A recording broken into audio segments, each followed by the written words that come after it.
Audio Jungle.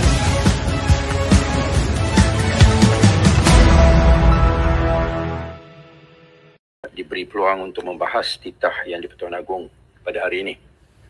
Saya dapati banyak teguran dan gesaan yang amat bermakna terkandung di dalam titah Yang di-Pertuan Agong, dan diharap kerajaan akan mengambil iktibar dan melaksanakan apa yang dianjurkan dengan bersungguh-sungguh, khususnya berhubung rasuah alam sekitar dan berpolitiking tanpa henti. Perlu juga ditegaskan bahawa ketidakstabilan politik berpunca daripada kerajaan yang ditubuh melalui pintu belakang dan tembok atap. Ada juga perkara-perkara yang berlaku berkaitan sesi perbahasan yang ingin saya sebut. Saya amat terkejut apabila Barisan Nasional melantik Pekan sebagai pembahasnya yang pertama. Adakah Barisan Nasional begitu ketandusan pemimpin sehingga seorang yang telah didapati bersalah merompak harta negara bukan oleh seorang hakim, tetapi 4 orang hakim diberikan penghormatan sebagai pembahas pertama? Beliau didapati bersalah bukan berdasarkan pengakuan lisan saksi atau mangsa yang dicurigai seperti dalam kes Port Dickson, tetapi atas dasar paper trail dengan izin atau bukti-bukti kukuh atas kertas seperti rekod bank dan slip perpindahan wang pada tahun-tahun berkenaan yang tidak boleh dipalsukan atau diada-adakan. Maka keputusan bersalah beliau adalah mantap dan kukuh tanpa curiga. Adakah ini petanda adanya usaha untuk mengembalikannya sebagai pemimpin dan ketua negara sekiranya Barisan Nasional na'udzubillah min zalik kembali memerintah? Kalau ada, ianya membuktikan keberkesanan konsep kepimpinan cash is king yang diperjuangkannya. Mungkin ada yang rindu ni, ya, rindu cash is king ni, ya. Dalam ucapan Pekan, beliau langsung tidak menunjukkan walaupun sedikit keinsafan ke atas kerosakan yang telah beliau lakukan. Malahan, Pekan masih ingin menyatakan bahawa pengurusan kewangan negara di bawah BN, termasuk semasa di bawah dirinya, adalah jauh lebih baik berbanding PH dan PN. Dengan mengemukakan data-data yang entah sejauh mana ketepatannya, beliau menggambarkan betapa kayanya negara pada ketika itu sambil menegur keengganan kerajaan PH untuk melaksanakan GST. Oleh kerana kaya lah yang dirompak kot. Persoalannya, kalau ekonomi sudah begitu baik dan negara begitu kaya, maka kenapa perlunya GST? Sedangkan GST dicadangkan oleh Barisan Nasional pada ketika itu untuk menambahkan jumlah cukai yang dikutip dari rakyat. PH hanya pandai menghabiskan wang yang telah disimpan BN selama ini dan tidak pandai menambahkan kewangan negara, kata Pekan. Kalau apa yang diinginkan Pekan ialah menambah kewangan negara dengan menambah lagi kutipan cukai dari rakyat, maka sememangnya kami menolaknya. Itu bukan caranya. Lebih-lebih lagi, menambah kewangan negara untuk diperhabiskan oleh kleptokrat negara. Pekan mendabik dada mengatakan hutang negara pada zaman BN hanya 680 bilion, tetapi pada zaman seterusnya telah melonjak kepada lebih dari 1 trilion. Ya, memang ianya melonjak ke 1 trilion setelah kami mengklasifikasikan semua hutang yang dijamin kerajaan yang tidak dapat dibayar balik oleh peminjam seperti 1MDB sebagai hutang negara.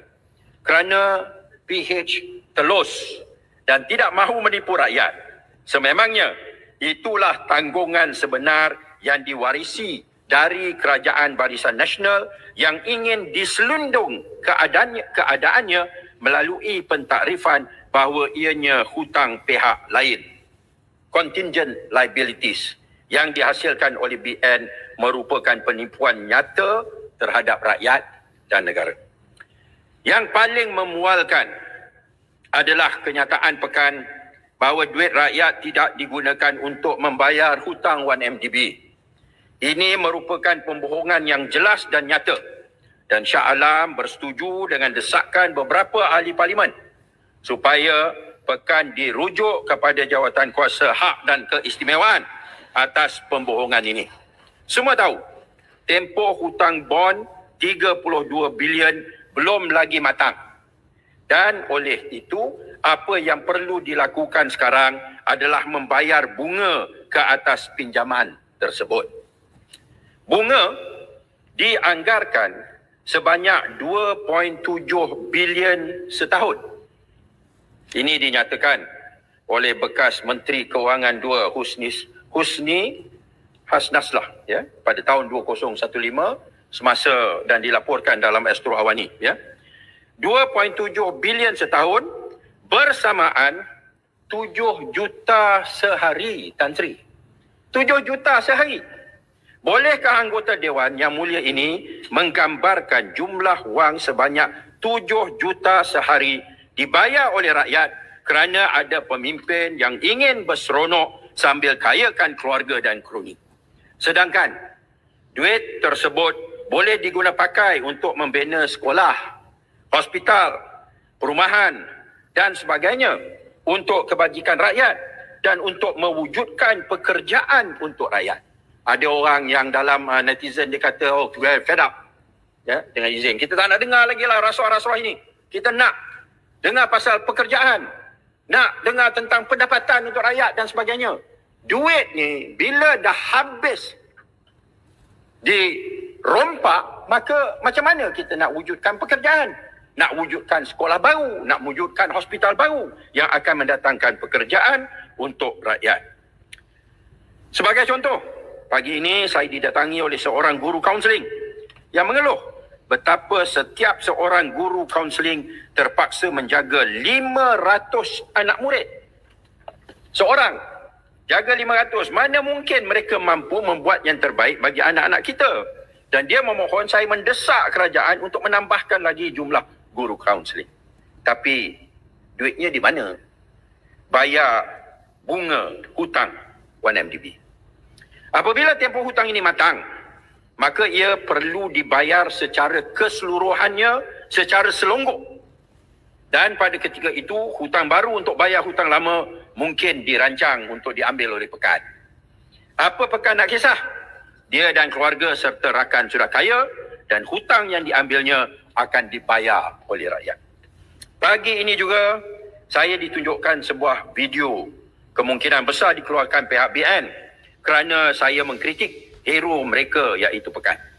Video ini mendakwa saya menghina orang kampung dan pinggiran bandar berbangsa Melayu. Maaf, saya tak menghina sesiapa kecuali golongan yang menyokong perompak dan penyamun.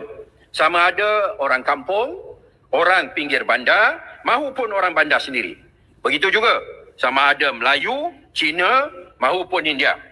Hanya video yang saya rujuk semasa saya berucap itu menunjukkan orang kampung berbangsa Melayu. Kalau dah tahu pekan merompak dan menyamun wang negara, tidakkah memalukan kalau kita terus menyokongnya? Saya tahulah orang UMNO dia kata malu apa? Bukan sekadar menyokong perompak. Jadi perompak pun tak apa. Ya? Malu apa bosku? Dan saya tahu sekarang ini sudah ramai orang-orang Melayu yang tidak lagi bersama pekan. Ada pula yang mengatakan bukan pekan yang merompak, tetapi Tim Lesner dan Roger Ng pula. Tim Lesner dan Roger Ng bekerja untuk Goldman Sachs, bukan 1MDB. Mereka yang mengesyorkan bagi pihak Goldman Sachs supaya menjual bond bernilai berbilion untuk pihak 1MDB kepada pelabur-pelabur sambil mendapat komisen yang terlebih besar, terlalu besar. Namun, yang membuat pinjaman tersebut dan mendapat wang itu adalah 1MDB dengan jaminan daripada kerajaan Malaysia. Maka harap jelas, 1MDB iaitu pihak pekan yang meminjam dan kerajaan Malaysia yang membayar. Pegawai-pegawai Goldman Sachs mengambil kesempatan dari usaha 1MDB yang dilihat longgar dan tidak kukuh dengan mengenakan komisen yang tinggi. Akhirnya, rakyat Malaysia juga yang menanggung kesemuanya.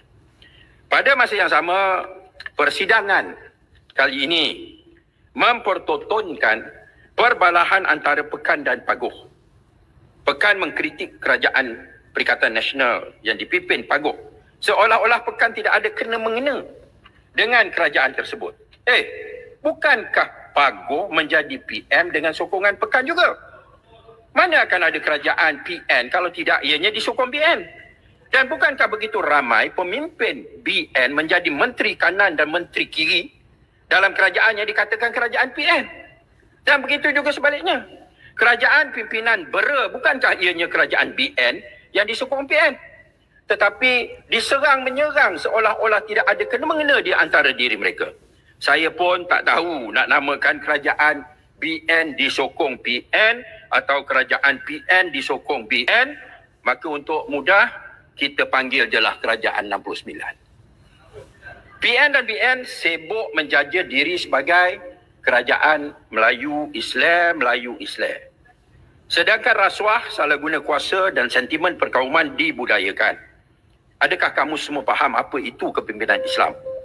Kepimpinan Islam adalah kepimpinan yang mencontohi kepimpinan Nabi Muhammad SAW, iaitu seorang insan yang digelar Al-Amin, iaitu orang yang amanah, bukan sahaja oleh rakan dan pengikut, tetapi juga oleh musuh-musuhnya. Dan yang mengikut Islam semestinya bebas dari sentimen perkauman, kerana Nabi SAW menolak sentimen perkauman dan menganggap ianya sebagai sebahagian dari asabiah yang tertuntut, yang terkutuk. Yang Tan Sri Speaker, saya